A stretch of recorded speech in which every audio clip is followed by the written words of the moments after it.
By the time you're watching this, Highguard is either freshly released or quietly being uninstalled. And honestly, both outcomes make sense because Highguard is one of those games that looks incredible and sounds amazing in a press release and completely falls apart the moment real people sit down and actually play it. Former Titanfall and Apex Legend developers, Unreal Engine 5, PvP raids, heroes, mounts, base assaults, all the buzzwords, all the confidence. And yet somehow the most intense moment in Highguard is deciding whether or not to queue for one more match or just close the Steam.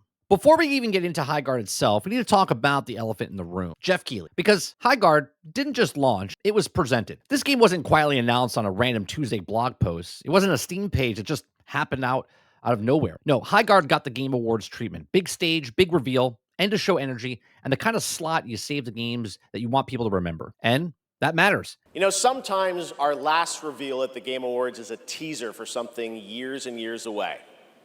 But not tonight. Our final world premiere comes from 61 members of the team that built Apex Legends and Titanfall. And when the game shows up at the Game Awards, especially in the featured spot, it comes with an implied promise that it's worth your time. And Jeff knows that, the audience knows that, and publishers absolutely know that. So when Highguard gets that level of exposure, expectations skyrocket, not because players are unreasonable, but because the show told them to pay attention. 4 years ago, the principals founded a new independent studio with the hopes of pushing the shooter genre forward with a new original game. They've done it in complete secrecy, which is even more amazing because the game is very deep into development. The power of independent, self-published studios to push this medium forward is a growing and I think positive theme in our industry. And so tonight, you're not only going to get the announcement of the game, but also your first look at the gameplay. I've played it, and after you see this trailer, I think you're going to want to as well. Welcome to Highguard. Here's where it gets weird. After the big reveal, nothing. That's it. No steady marketing, no dev deep dives, no gameplay breakdowns, no beta talk, no slow map towards release, just silent over a month. And then suddenly, Highguard shows up again on release day, like, hey guys. Throwing fire!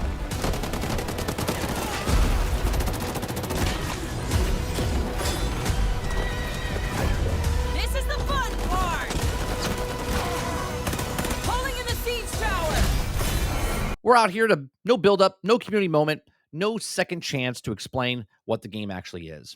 That's not confident. That's hoping for first impressions do all the work. And then comes the weirdest part, the attitude. After launch backlash started rolling in, the tone shifted to this familiar industry refrain. Just wait, you'll see. And when the game is good, people owe us an apology. But here's the thing. Players don't owe anyone patience. They don't owe anyone loyalty. They definitely don't owe apologies for reacting to a product they were sold in a money or time. If you put a game on this one biggest stage in the industry and you're inviting scrutiny, you're asking people to judge it, that's the deal. You don't get the hype without the accountability. Jeff's role in all of this isn't about malice or favoritism. It's about influence. And when a game is spotlighted, it's being endorsed by proximity.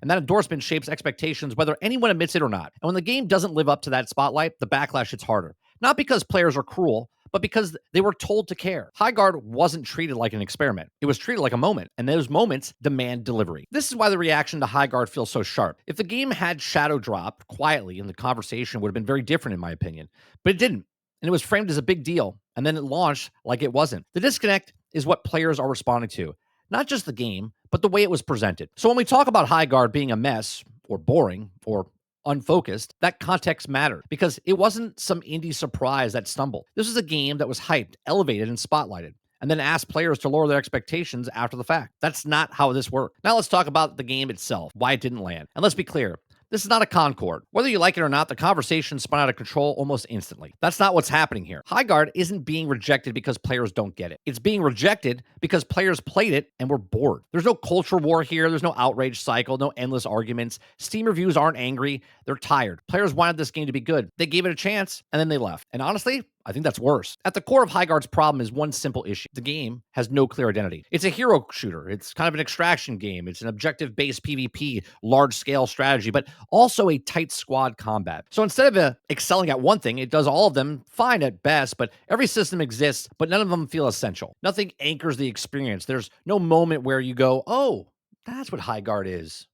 Special. It feels like a mashup, not in a bold, genre-bending way, but in a we threw everything in, hoped it would work way. For a PvP shooter, Highguard spends an impressive amount of time not being a shooter. Huge maps, tiny teams, long stretches of jogging, looting, repositioning, and wondering where the action is. And when the combat finally happens, it's rarely worth the wait. They actually were supposed to make this game with more team, bigger team, and yet this is what we got at launch. Gunplay feels flat, melee lacks impact, abilities exist but don't meaningfully change encounters. There's no rhythm, no flow, just brief moments of action surrounded by downtime, that the unforgivable sin. Players aren't rage quitting, they're sighting. And this is where we talk about the decision that quietly breaks the game more than anything else, the 3v3. No matter who you watch or who you're listening to, they say the maps could be smaller for the team side. The 3 players per team, massive maps, that math does not work. 3v3 can function in a tight arena shooters. Highguard is not that.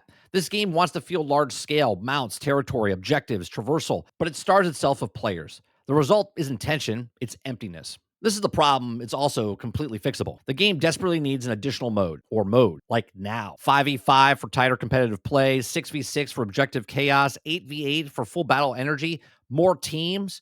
Right now, everything is forced through a single 3v3 funnel, exposing every weakness in the design. More players would instantly improve pacing, create emergent moments, and give abilities actual purpose.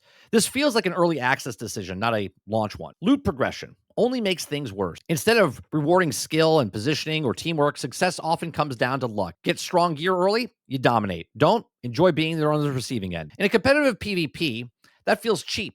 And once the battle pass is done, there's no real reason to keep playing. No long-term hook, no more match pull. That's a massive problem for live service game. Even players willing to give Highguard a fair shot run into performance issues. Low FPS, blurry visuals, desync, limited settings in PvP game. Responsiveness matters, clarity matters.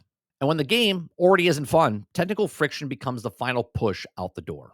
This is why so many reviews mention uninstalling it just after a few matches. Not because the game is irredeemably broken, but because it's not good enough to justify sticking around. Anytime a game launches like this, there's always a familiar counter argument. People just want to hate it. Gamers are impossible to please, and everyone is overreacting. And sure, sometimes that's true. But here's the thing. If Highguard were actually in a great state, the response from the developers would be confidence and consistency. You'd see them defending the core design decisions and refining small issues and staying the course. That's not what's going to happen here. If the game were fine, it wouldn't need emergency changes. Here's my take. If the dev genuinely believed that Highguard was perfect, or even close, they wouldn't be preparing to change everything. But they will. They're going to tweak the pacing. They're going to adjust the mode. They're going to rebalance the system. They're probably going to rethink the player count. And they're going to do it fast. Not because players are toxic, but because retention numbers don't lie. Live service games don't get months to figure themselves out anymore. If people bounce in the first week, you don't get them back by telling them they're wrong. You fix your game. And this is the part that blind defenders don't like to hear. Every major post-launch change is an unspoken admission that the game wasn't ready. If the design was solid, then it wouldn't need to pivot this hard this early. You don't overhaul something that's working. So when those changes start rolling in, and they will, it won't prove the critics wrong. It'll prove that the criticism was pointing at real problems. In my opinion, Highguard needed to come out as a beta. Not a soft launch, wink, wink, a release. Not a we'll fix it later live launch. An actual beta, clearly labeled, expectations set, feedback welcome, because that is what feels like an unfinished foundation being stress tested in the public. Systems aren't broken beyond repair, but they're also not locked in either. Everything feels provisional, like it's waiting for iteration. Yes, it is free to play. And yes, it lowers the barrier to entry, but let's be honest. This isn't generosity. This is a business reality. The game needs players. The game needs engagement. The game needs revenue. Right now, Highguard feels like a project that needs to start making money so it can finish itself. And that's a dangerous position to be in because players can tell when they're not being asked to fund a development. Instead, they're enjoying finishing experience. Free-to-play doesn't excuse the unfinished design. It just makes the first impressions more important. Most people criticizing Highguard aren't rooting it for fail. They want to be good. They wanted to surprise them. They wanted another game to rotate into their lineup. Calling all the hate is an easy way out. The harder truth is that players reacting honestly to what's in front of them right now, not what could be 6 months or not what's becoming 10 patches later. And right now, the game isn't there. Highguard didn't fail because players are mean. It didn't fail because expectations were unfair. It failed because it tried to be everything and never figured out what it actually was. This is what happens when a feature list replaces fun and ambition replaces clarity. You don't get bold new experiences, you get confused ones. It's a reminder that no amount of pedigree, engine, or hype can also save the game. Forgets most important rule of the game design. Make it fun first. Make a game, sell a game. And look, if you're enjoying Highguard, that's generally great. Nobody's trying to take fun away from you. But for a lot of players, this game just isn't there right now. And pretending otherwise doesn't help the devs or the community. Criticism isn't hate, it's feedback. And what happens next is what actually matters. If the developers listen, iterate, and make real changes, Highguard could look very different in a few months. If they don't, Steam has already told us how the story usually ends. As always, I'm curious what you think. Did you bounce off Highguard? Are you sticking with it? Or do you think it should have been a beta from day one? Drop your thoughts in the comments. If you enjoyed this breakdown, hit the like button. Subscribe for more gaming essays and the live discussions on the Daily Grind, Monday through Thursday from 10 o'clock in the morning till noon Eastern. I appreciate you. Thanks for watching. See you on the next one.